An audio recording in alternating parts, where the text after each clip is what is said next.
This clip is on the customer calling queue, specifically new items. We'll see how we do that. In previous clips, we discussed the status screen, and we learned that a backorder generation is established with an order status of call when available. The question is why? Consider that backorders are normally satisfied by receipt of purchase order, or, particularly in a regional distribution center environment, by receipt of a transfer. The receipt makes material available, and Eclipse will commit that material to the backorder. If the backorder status had been ship when available, the Phantom would automatically pick the material, either by printing a pick ticket or by sending the ticket to the RF guns. There is a downside to that. Suppose there are 4 items on this backorder. Let's depress Alt-I to display the items. Suppose the receipt covered just one of these. This would result in a ticket for only that one item, leaving the other 3 still on backorder. If you think about it, there is a potential for a total of 4 tickets to process, which means 4 ship tickets and 4 invoices. Most customers would prefer one invoice for all 4 items. Plus, and most telling, the experts tell us it costs around $60 to create, pick, deliver, and bill a ticket. Translated, we would spend $240 to process 4 tickets, when had we been more careful, our expenditure could have only been $60. So how could we have been more careful? The answer is by using the customer calling queue. You will find the queue in the orders menu. To press F3, followed by U, and then C. The type field defaults to new items. Hit enter to accept that default. The next entry is for writer. This is your 6-letter Eclipse logon.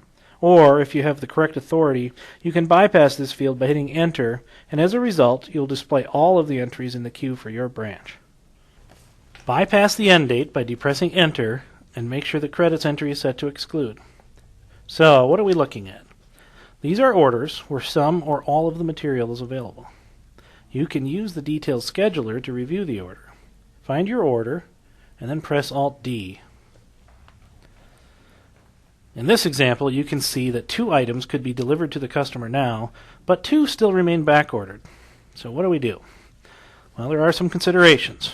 We first need to determine if the customer really needs the material now, and what is their required date.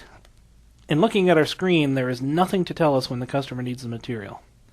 However, we can depress Alt-C to change the view and select the required date option.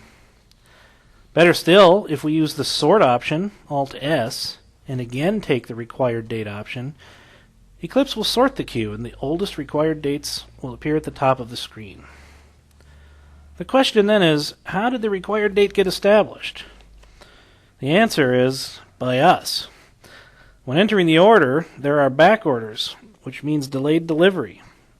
Our customer needs to know and needs to accept the delay. Once accepted, we can update the required date. So let's change the date on our first order.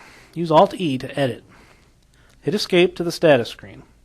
Make sure your view shows the required date. If not, depress Alt-V for view, select the appropriate view, and then tab over to the date and change it.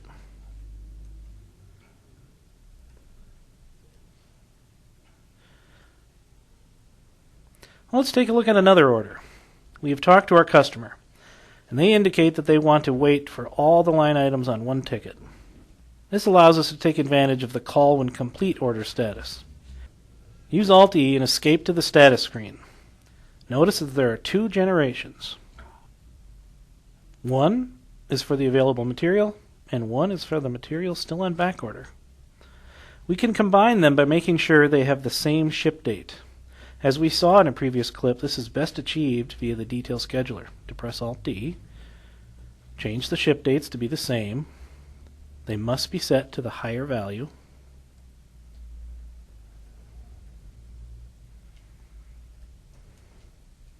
And then we can change the order status to call when complete by popping a C over the first letter of call. This action will remove the order from the customer calling queue until it is complete. So we have been discussing the required date as it relates to back orders. But if we think about it, we could be using the same date to release regular orders. If our customer needs the order delivered a week from now, then we should delay the release until the day before. This is particularly relevant if there are back orders.